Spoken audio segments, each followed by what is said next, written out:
आलिया भट्ट एक एड के लिए दुल्हन बनी जिसमें उन्होंने कन्यादान की परंपरा पर सवाल उठाया। इस मुद्दे को लेकर कंगना रनौत ने आलिया और बाकी ब्रांड पर निशाना साधा।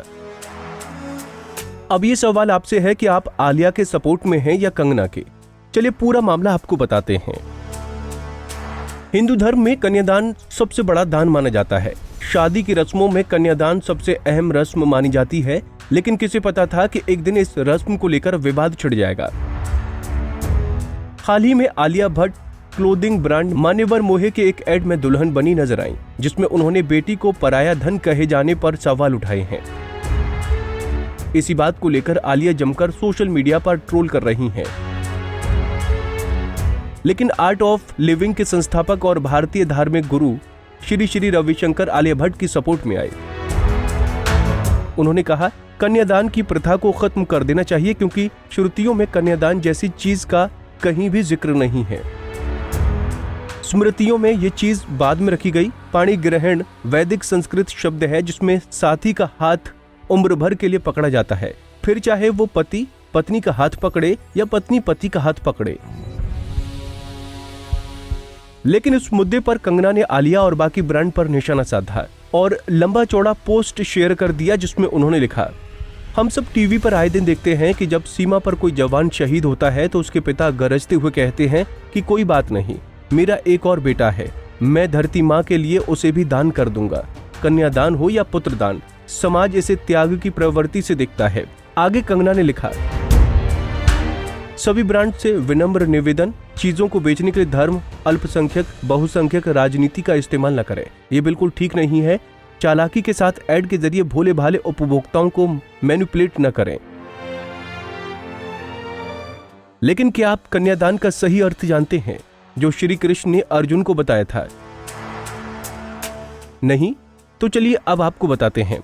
जब कृष्ण ने अर्जुन और सुभद्रा का गंधर्व विवाह करवाया था, तब बलराम ने उनका विरोध करते हुए कहा था कि जिस विवाह में कन्यादान न हो वो विवाह पूर्ण नहीं होता। तब श्री कृष्ण ने इसका विरोध किया और कहा था, पशु की भांति कन्या के दान का समर्थन कौन करता है?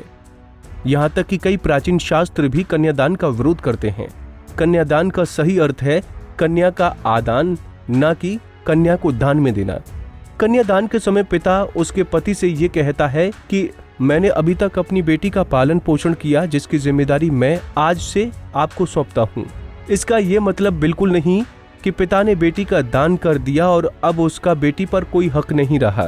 दान उस चीज का किया जाता है जिसे आप अर्जित करते हैं, जैसे पैसे, जमीन, जायदाद, मगर बेटी ईश्वर की दी हुई धरोहर है जो अनमोल है।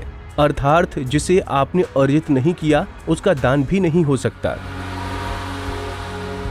शादी के समय कन्यादान नहीं बल्कि 7 फेरे सबसे ज्यादा महत्वपूर्ण होते हैं, क्योंकि कन्यादान हो जाए और 7 फेरे ना हो तो विवाह पूरा नहीं माना जाता। यही कारण है कि जब शादी में तलाक की बात आती है तो कोर्ट भी 7 फेरे के बारे में पूछता है, न कि कन्यादान के बारे में। श्री रविशंकर ने इस पर यह भी कहा, हमारी वैदिक संस्कृति व्यवस्था में भी लैंगिक समानता को अधिक महत्व दिया गया है।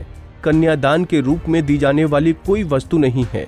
मैं इसे हमेशा पाणी ग्रहण कहना पसंद करूंगा, जहां पिता कहते हैं तुम मेरी बेटी को संभालो, जो इसका सही अर्थ है, लेकिन मध्य युग में इसे दान के रूप में खराब कर दिया गया है।